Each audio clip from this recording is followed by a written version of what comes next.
In a distant kingdom, nestled within a valley that never saw the sunrise, the people lived under a perpetually starry sky. Legends spoke of the Eternal Star, a celestial jewel that once sat high in the heavens, bringing prosperity and harmony to the land. But centuries ago, the star had fallen, shattering into pieces scattered across the earth. Without its light, the kingdom had fallen into despair, its people divided and its lands barren. Among the ruins of this kingdom lived a young blacksmith named Kael. Though he worked tirelessly forging tools and repairing armor, Kael dreamed of a brighter future. His only keepsake from his parents, who had disappeared years earlier, was a fragment of crystal that glowed faintly in the dark. A piece of the shattered star. One evening, as Kael prepared to close his forge, a strange woman cloaked in starlight appeared at his door. Her presence was both calming and commanding, and her eyes shimmered like the night sky. "Kael," she said softly, "the time has come for the star to rise again. You hold one of its fragments, and only you can restore its light." Kael stared at her, confused. "Me? I'm just a blacksmith. How could I possibly fix the star?"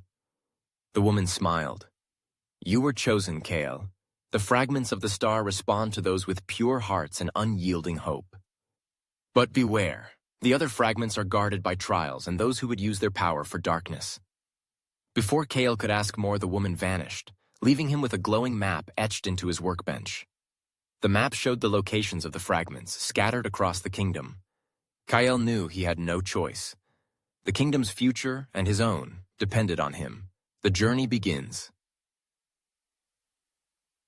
Kael set off early the next morning, carrying his hammer, a satchel of supplies, and the fragment his parents had left him. The first fragment on the map lay within the Forest of Whispers, a place shrouded in eerie fog. As Kael ventured deeper into the forest, he heard voices, soft and tempting. "Why try?" one voice murmured. "You'll fail just like your parents did." Kael's heart tightened, but he clenched his fragment, its glow steadying his resolve. "I won't let fear guide me," he said aloud. The whispers faded, and a faint light appeared in the distance. Kael followed it to a clearing where a fragment of the star hovered above an ancient altar. As he approached, the ground shook, and a massive shadowy beast emerged. "You must prove yourself," the beast growled. "This fragment is not for the weak." Kael stood firm, using his hammer to defend himself. But as the battle raged, he realized brute strength wasn't enough.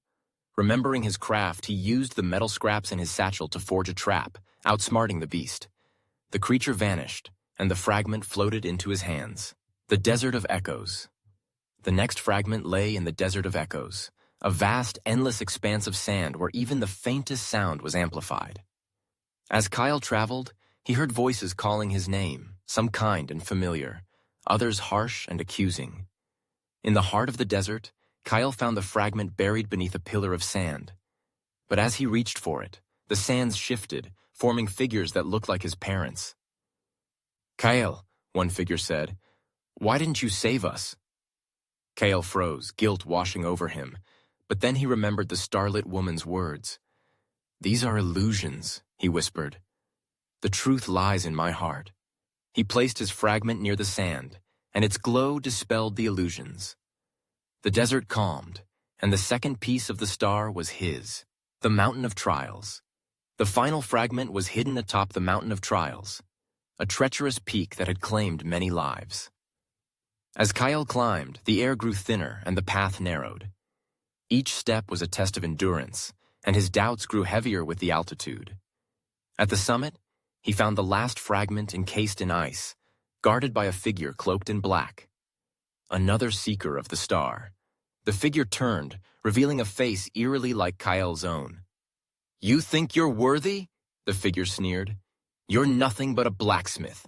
Leave the star to someone who understands its power." Kael gripped his fragments tightly. "I may be a blacksmith, but I've come this far not for power but for hope. The star belongs to everyone." The figure attacked, but Kael stood his ground, using the glow of the fragments to weaken the darkness. With one final blow, the figure dissolved, and the ice around the last fragment shattered. Restoring the star with all 3 fragments in hand, Kael returned to the valley where the Eternal Star had once shone. There, the starlit woman waited. "You've proven yourself," she said, her voice filled with pride. "But the final step is the hardest. To restore the star, you must give a part of yourself." Kael hesitated, but only for a moment. "If it brings hope to the kingdom, I'm ready." As he placed the fragments together, they fused into a radiant star that rose into the sky, bathing the land in light. Kael felt a warmth leave his chest, a piece of his spirit now bound to the star. The kingdom transformed. The barren lands flourished, the people united, and the sky, for the first time in centuries, welcomed the dawn, a legacy of light. Kael returned to his forge, no longer just a blacksmith, but a legend.